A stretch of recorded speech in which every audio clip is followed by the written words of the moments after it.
Hello and good morning. Um, Today it's another photo stories opportunity to find out about the concerns and the working practice of another photographer, where I talk to them for about 10 minutes about one photograph that they have taken. Today I want to introduce you to Khandiz Joni, who arrived here from South Africa some years ago, studied multimedia arts, then went into the hair and makeup design business, working within theatre, film, and fashion. That led her into creative directing and photography, and she now is a storyteller which looks at our human behaviour in relation to our environment. So, welcome, Candice. Have I missed out anything that I should say in the introduction to you? No, I'm very impressed by the introduction. Thank you, Nigel. It's so lovely to be here. Thank you. I do my homework. um, Perhaps then you would like to share with us the photograph that we're going to think about today. Absolutely. Dun, dun, dun. Excellent. Wow. So tell me a little bit about the photograph, why you took it, how it came about.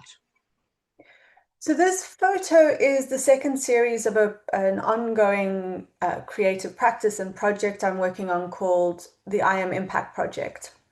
And it came about, so the first series was really my interpretation of the impacts of the different nine planetary boundaries and our shared vulnerability, which is why I paint on skin. But in the second series, I really wanted to tell other people's stories. And this particular story is around South Sudan and what is happening there in terms of climate change, but also what's happening socially because of the degradation of nature and what's happening in that part of the world that so few people are aware of. Right. And obviously you do some research into this as well. So the story is about what's happening now, both politically and environmentally. How do you go about finding models then, and what sort of process do you use to paint them? How do I go about finding models? Well, very often, if it's a stranger, there might be a conversation of, well, what do you do? And I will share some of my work. Unfortunately, generally on my phone, which sometimes feels quite unprofessional. But it starts a conversation, and that is the ultimate point of the project, is that we can start talking about these things. And if it's a stranger that expresses interest, very often they offer themselves as my canvas. I have a lot of people going, would you paint me? As almost as like, yes, if you have a story to tell, I'll paint you. But otherwise, it's through people I know, or I might put a call out on social media saying I'm working on this project. Is there anybody who's interested in getting involved? Right. And what sort of paints do you use? Well, I'm presuming that they are sustainable, for instance, because of your interest in that. So, in terms, I mean, I struggle with this word sustainable because it's often misrepresented. With all the best intentions in the world, I use a mixture here of paints I've made from mineral pigments and natural organic oils, but also because I had a whole career as a makeup artist, I have a lot of uh, body paints and face paints that have been tested and proven safe for the body. And so when we talk about sustainable, for me, it's making sure I use up what I have, that they are safe on skin, as well as if they are natural. So not all the paints are 100% natural and organic, but it's part of a wider practice of a sustainable practice that we are using up what we have. And of course, making sure, because this is a living canvas, that it's safe to put on skin. Yeah. How long does it take them to progress on? Presumably, you also work in a studio of some sort. I work generally in this living room that you see behind me. Oh, This right. photograph was taken in my 3 by 4 square meter living room, with a single light source because that's all I had. And I just really want to make use of, or not make excuses that I can't produce art in even a small space. No, that's very true, actually. I would agree with that.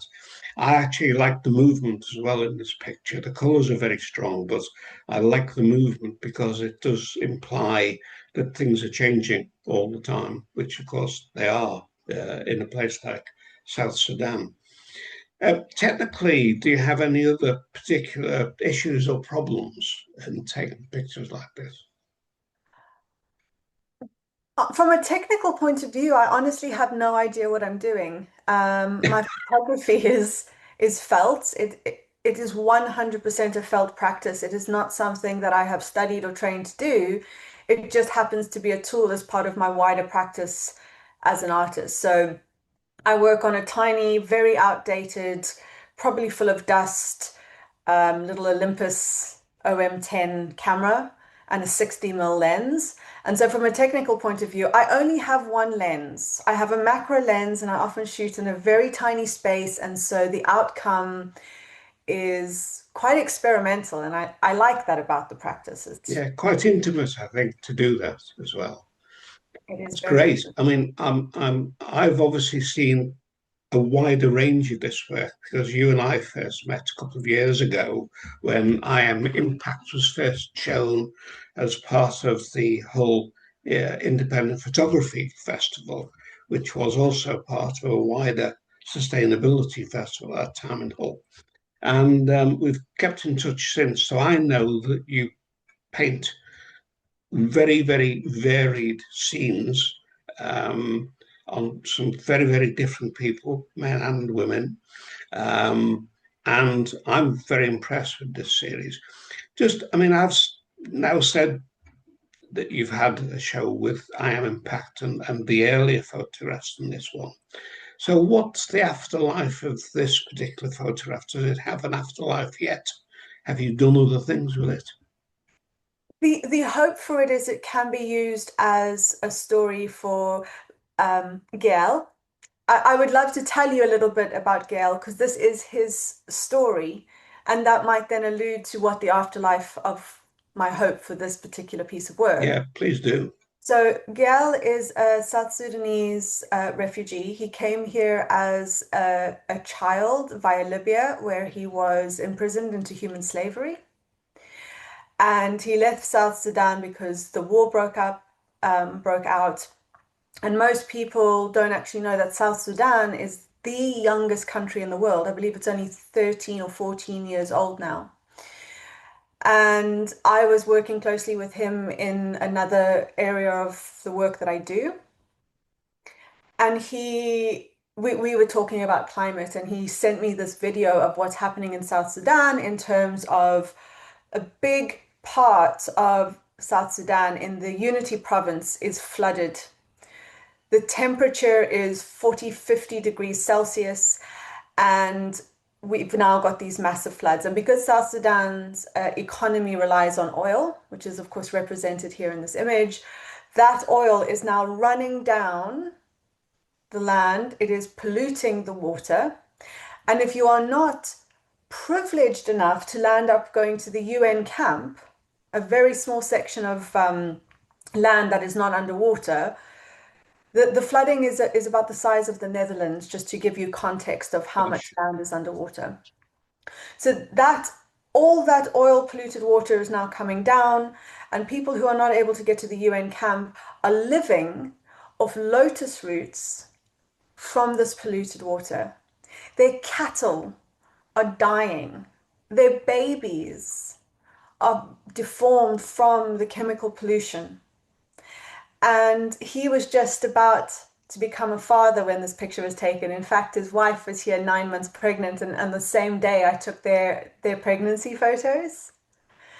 Um, but for me, that's what's important about the story. And if he can use these images to engage in a way in this culture through art, through a different language. That is my only hope for them. I understand that. Well, good luck with all your future work. It's been really interesting to see this particular picture, which I haven't seen before, and to talk to you about that and to get the story of why you've taken the photograph, those challenges you have, which you overcome quite remarkably in one room with one light source. So well done. And I hope that that story inspires other people as well to think about what they're doing, the possibilities they have, whatever camera they have, whatever they imagine they can't do because they haven't got this, that, or the other. Actually, I think you have been very inspirational in that. So thank you for joining us today. For anyone watching, if you've enjoyed this particular broadcast and you'd like to make sure you catch others in the series, just press subscribe below, and you'll see what else is coming along afterwards. Khandiz, thank you very much indeed. Thank you for having me, Nigel. You're very welcome.